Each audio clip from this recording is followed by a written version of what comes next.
Our hearts continue to go out to the families and everybody involved in this tragic incident.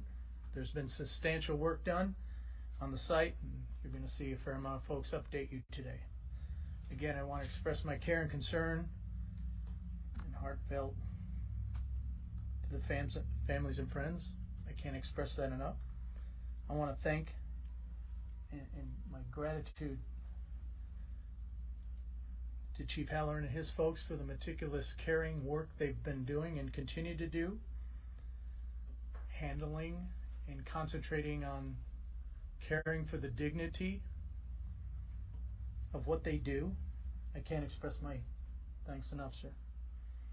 So with that, I'll have Chief Halloran give you some information, Chief. Thank you so much. Good morning.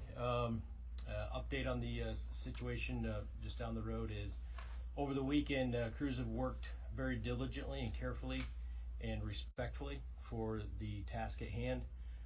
In doing so, we've had the good fortune of working through the process and giving some closure to some families.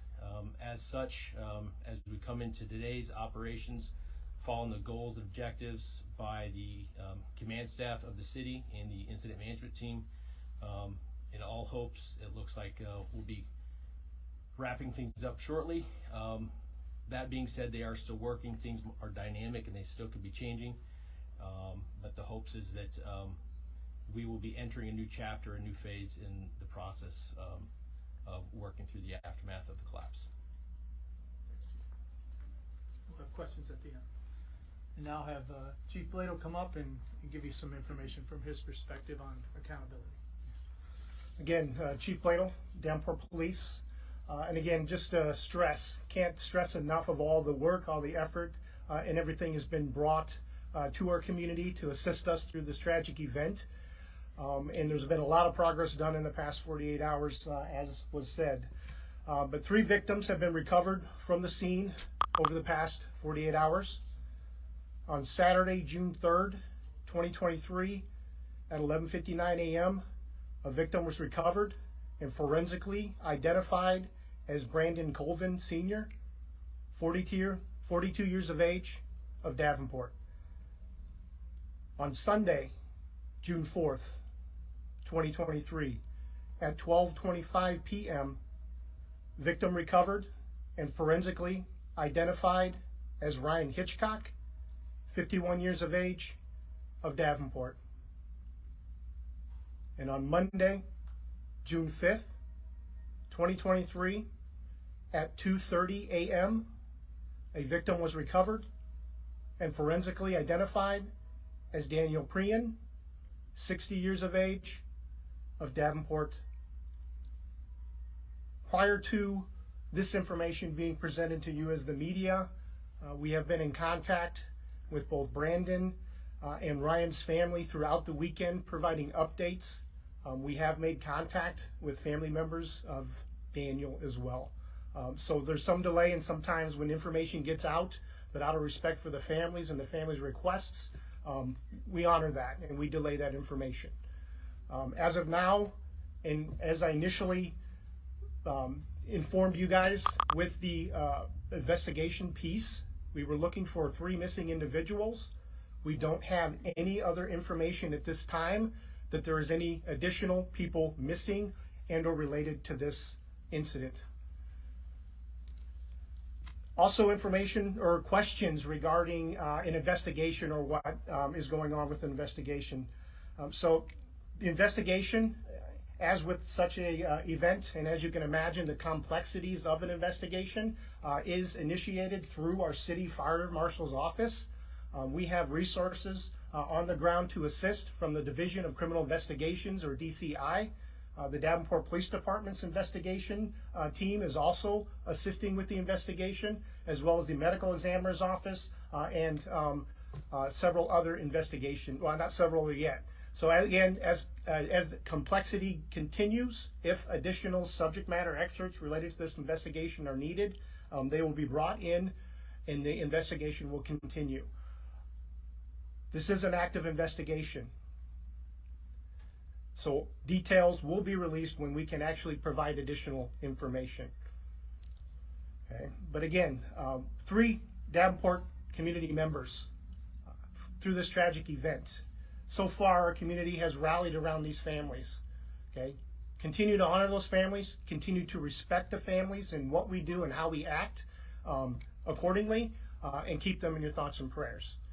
Thank you. Thank you, Chief. We'll now be followed by the incident management team, Chief Brian Van Wickle. Sir. Good morning. Late last week, the Northwest Illinois Incident Management Team was requested from the City of Davenport through the Scott County Emergency Management Agency to come in and assist with the operations. Since we've been on the ground last week, our primary objectives have been overall site safety for not only the first responders and contractors, but as well as those that are in the area as well through dust and debris removal. Additionally, we've been tasked with overall operational picture that's combining again the private and public contractors and people that are on site, and we're also coordinating all of the logistics that are requested to come on scene. So that's been our primary focus since we got on site late last week. We'll continue to be here to support those efforts throughout the week. Thank you. Thank you, sir. Thank you, everyone. So I'll just give a couple quick statements, and then I'll take a couple questions because I have to go right away to brief the governor, who is here. There have been inquiries regarding the 911 call that was placed on Saturday. Want to ensure the public that we are looking into this. Right now, as I'm sure you can understand, our focus has been on the families of the victims and the ongoing recovering efforts. Our focus is still on recovery, but as you heard, there's a potential for transition.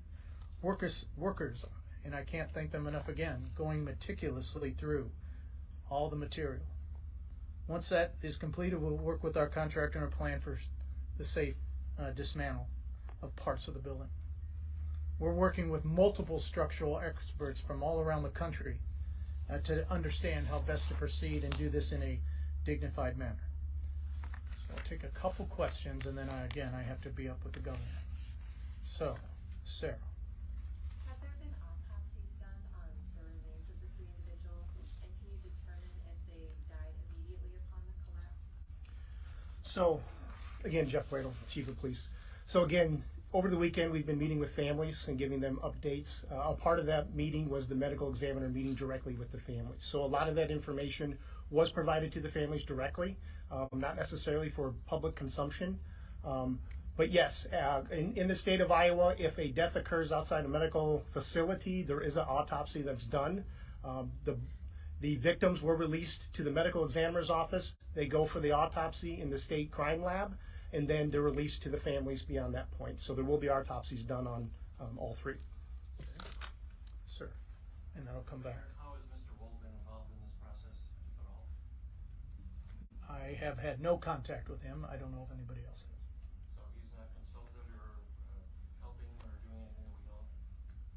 Not that I'm aware of. No, I don't. Not that I'm aware. Jen. Clarity on the. Jen. Could you elaborate on who is paying for the search, who is paying for the eventual demolition of the building? I don't know that there's a. We are certainly collecting all the data and developing all the information on the bill, which is significant, and we're working through that. All right, thank you. I have to go. Appreciate you guys being here and continue. We'll provide updates as needed, right?